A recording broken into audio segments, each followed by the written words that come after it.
দুইটি ক্রমিক পূর্ণ সংখ্যা নির্ণয় করুন যাহাদের বর্গের অন্তর হচ্ছে 47।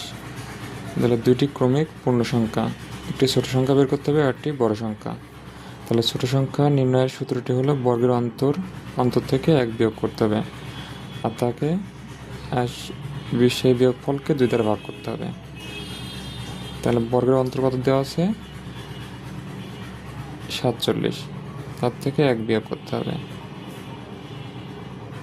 Divide by 2। তাহলে 47 থেকে 1 বিয়োগ করলে 46, ডিভাইড বাই 2। 46কে 2 দ্বারা ভাগ করলে 23। বড় সংখ্যা নির্ণয়, বর্গের অন্তর যোগ 1।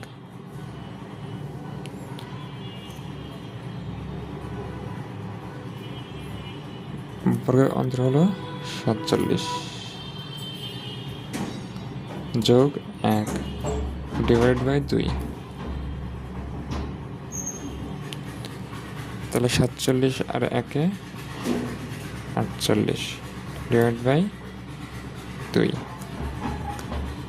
48কে 2 দ্বারা ভাগ করলে 24।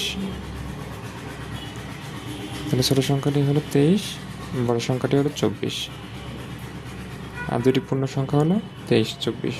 অ্যান্সার গ।